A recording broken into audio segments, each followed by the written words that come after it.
The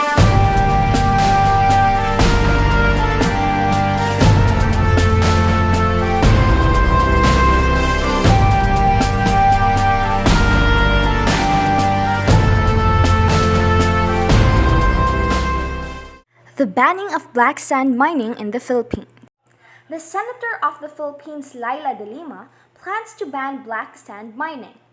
Senate Bill 960, if passed, will require mining firms to dispose dredge materials in government-controlled landfills to prevent black sand from being passed off as waste, something she has described as one form of environmental plunder. According to Senator De Lima, erosion has been noted in areas near black sand mining operations. Communities are slowly crumbling because of magnetite mining. In communities within these mining operations, there have been cases of severe eye infections and hernia. Farmers and fisherfolk now yield smaller harvests and catch. Cagayan seeks help from Duterte about the black sand mining. Cagayan seeks help from Duterte about the black sand mining. Philippines Tuguegarao City, Cagayan, the provincial board has asked President Rodrigo Duterte to stop the dredging at the mouth of the Cagayan River that reportedly involves illegal extraction of black sand or magnetite, nor of iron used in steel production. Resolution approved August 7, the board members said that dredging being carried out by Pacific Offshore Exploration (INC) posed a threat to the environment and livelihood of villagers.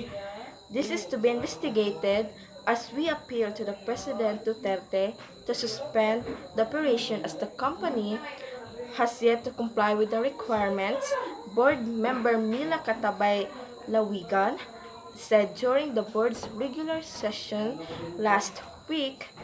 The provincial government entered into a memorandum of agreement with POAI for the dredging project in Apari town in June.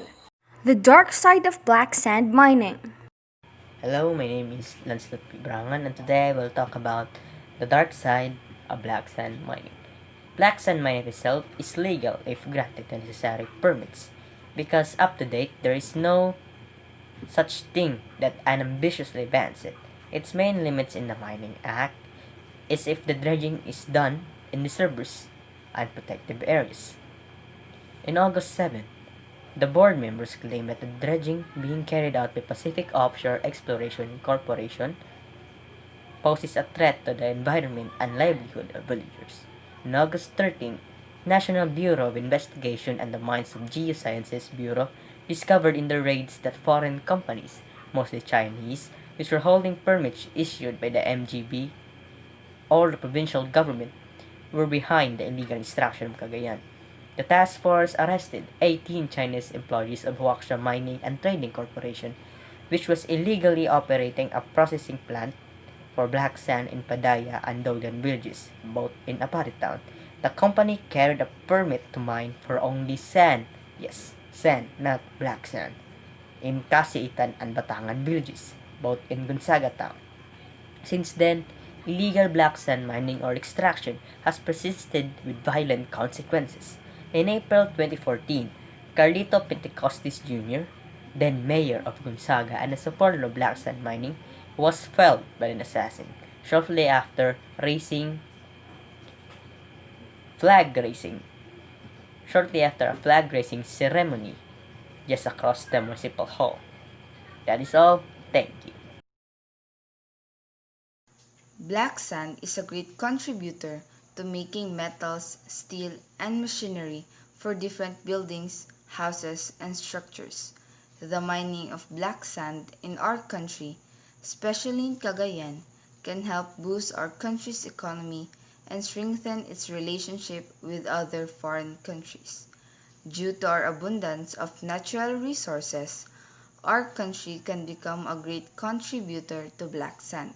It can make our country wealthy that can allow us to be on the same level as other advanced and developed countries.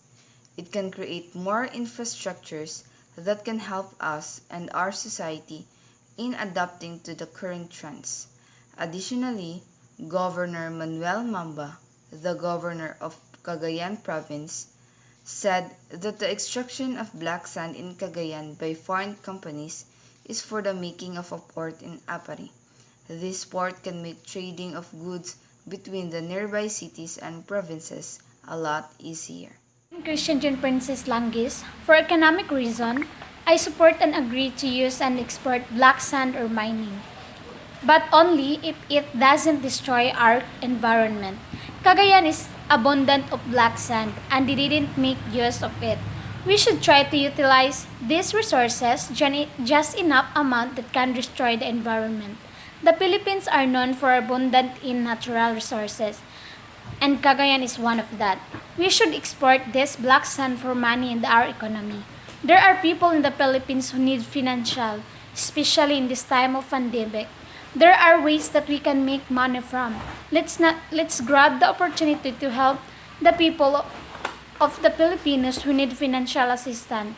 The government needs to decide what is right for its people and also for the good of the environment.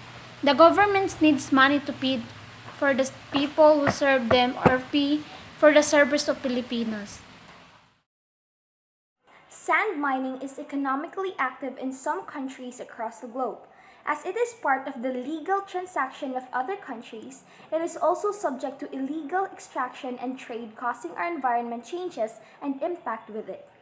This was conducted at the Ilocos Sur, where agriculture and fishing are their sources of income. Then, aside from the changes in our environment, citizens will also be affected by this transaction. It was also disclosed by some of the facts who witnessed the economic, health, and the environment that the black sand mining causes. The local government tends to use this as an economic resolution or financial gain.